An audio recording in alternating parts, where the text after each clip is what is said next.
Fitnatul Wahabiyah. Ini kitab yang ditakuti oleh mereka, yang dikarang oleh Al-Alim Al-Alamah Syekh Ahmad bin Zaini bin Ahmad Dahlan Al-Makki, Mufti Mekah, pengarang kitab ini.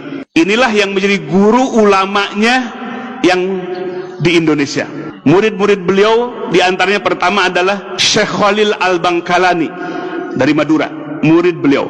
Yang kedua adalah Syekh Ahmad Khatib Al-Minangkabawi dari Minangkabau, Sumatera Barat, murid dari Syekh Ahmad bin Zaini bin Ahmad Dahlan. Yang ketiga adalah Syekh Nawawi Al-Bantani dari Banten, dan banyak murid-murid yang lain, murid-murid beliau yang jadi ulama di Indonesia. Nah, beliau dalam kitab ini disebutkan, Bapak Ibu sekalian, beliau hidup di abad ke-13 Hijriah, menyaksikan langsung, beliau mufti Mekah bermadhab Syafi'i. Beliau menjelaskan dalam kitab ini dari sisi tarikh dan sejarahnya beserta ajaran dari Wahabinya. Dari sisi kesejarahannya, Bapak Ibu sekalian, bahwa Muhammad bin Abdul Wahab ini sudah diprediksi oleh ayahnya sebagai mufti, oleh saudaranya dan kibarul ulama pembesar, bahwa orang ini akan menyebarkan kesesatan yang besar.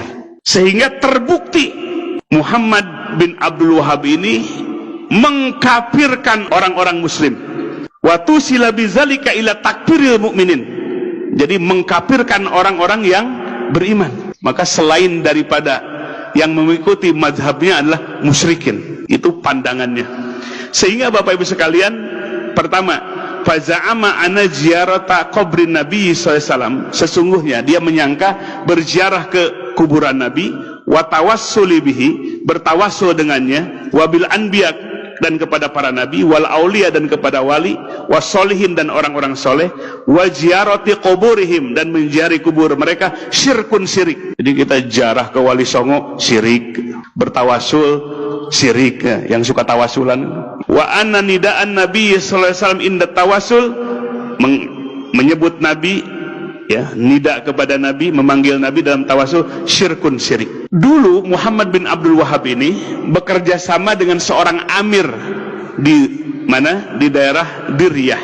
Ya, Diryah itu di sekarang Saudi Arabia, di Najd. Ya, bekerja sama dengan seorang amir Ad-Diryah, namanya adalah Muhammad bin Saud, sehingga negaranya sekarang disebut Saudi Arabia.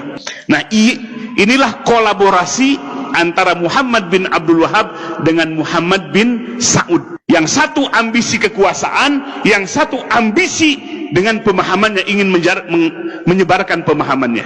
Sehingga di dalam sejarah, ke dalam kitab Fitnatul Wahabiyah ini, jumlahnya tidak terhitung yang dibunuh oleh pemahaman ini, dengan jumlah yang sangat banyak, karena memadukan kolaborasi antara penguasa dengan orang yang menyebarkan madhab Wahabi ini. Jumlahnya tidak bisa dihitung. Di Taif, di Jeddah, di Mekah, banyak manusia yang meninggal. Bahkan terakhir, Bapak Ibu sekalian, ketika merebut Hijaz Mekah dan Madinah, mereka menggunakan senjata Inggris untuk membunuh kaum muslimin. Dalam kitab ini, dan banyak kitab-kitab yang lainnya. Maka disebutkan dalam kitab ini, musibah terbesar yang menimpa umat Islam sepanjang sejarah umat Islam adalah fitnahnya Wahabi ini. Maka sekarang, Bapak Ibu sekalian, mereka ganti kulit, nggak mau disebut Wahabi, maunya disebut Salafi. Padahal paham yang mereka pelajari dan kitab-kitab inilah yang mereka pelajari semua. Jadi Bapak Ibu sekalian, ini sungguh memprihatinkan. Kenapa? Karena mereka menggunakan pemahaman seperti ini, pemahaman yang merusak, yang membelah-belah kekuatan umat Islam, yang memecah belah kaum muslimin. Kaum muslimin disebut orang musyrik, bahkan lebih syirik dibandingkan dengan Abu Jahal dan Abu Lahab. Sungguh kejam, Bapak Ibu sekalian, paham ini. Bagaimana kalau anak-anak kita mesantren di tempat itu melahirkan orang-orang yang kasar, yang radikal seperti itu? Maka oleh sebab itu, kita jangan kecolongan. Kita bukan memecah belah umat, tapi mereka yang memecah belah umat dengan kitab-kitab yang dihadirkan dan pergerakan dakwah mereka, terutama di Indonesia setelah Presiden Soeharto lengser. Mereka berleluasa, biaya dana yang besar dari Saudi Arabia, dari Kuwait, dari Qatar, masuk ke Indonesia untuk menggerakkan, menyebarkan pemahaman ini. Maka oleh sebab itu, Bapak Ibu sekalian, kita sebagai warga ahli sunnah wal jamaah, warga Nahdiyin, punya kepedulian besar untuk melindungi umat melindungi umat dari pemahaman yang radikal seperti ini. Takfirul mukminin, mengkafirkan orang-orang yang beriman. Maka oleh sebab itu Bapak Ibu sekalian, di tempat yang mulia ini, di Yaumil Ijtima ini, bukan tidak beralasan kita mencegah mereka, sangat beralasan, karena kita lihat langsung kitab-kitabnya, bukan katanya kolak wakila, tapi langsung dari sumber-sumber ajaran mereka. Dan terbukti dari poin-poin yang tadi disebutkan, ini semua adalah pemahaman yang sudut, yang keluar dari sawadul a'lam, yang keluar dari manhaj Ahlussunnah wal Jamaah. Kita dicabik-cabik persaudaraan kita. Maka oleh sebab itu, kita bukan karena kebencian. Ingat Bapak Ibu sekalian, bukan kebencian kepada mereka, tapi pemahaman mereka lah yang syad, yang keluar dari sawadul a'dham, dari mayoritas umat ini. Dan mereka yang memusyrikan kita bahkan lebih musyrik daripada Abu Jahal dan Abu Lahab. Maka oleh sebab itu, mari kita lindungi masyarakat kita, wilayah kita, dari ajaran-ajaran seperti itu. Ya, kita tidak akan bisa melihat sepintas, tapi yang harus kita lihat adalah kitabnya, rujukannya, marojeknya, sehingga kita akan melihat gambarannya seperti apa.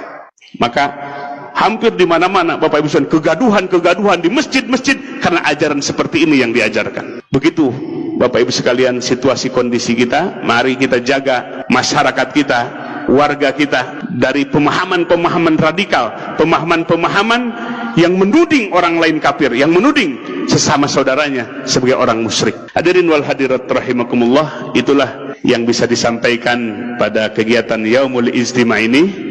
Bukan kebencian, kita tidak menuding mereka kafir. Tidak boleh menuding ahli kiblat dengan musyrik atau kafir. Pantangan dalam Ahlussunnah wal Jamaah. Bahkan yusolli khalfal fajir. Ahlussunnah wal Jamaah itu sholat walaupun di belakang imam orang yang fajir. Menunjukkan al-jamaah, kebersamaan yang harus kita kedepankan, bukan memecah belah.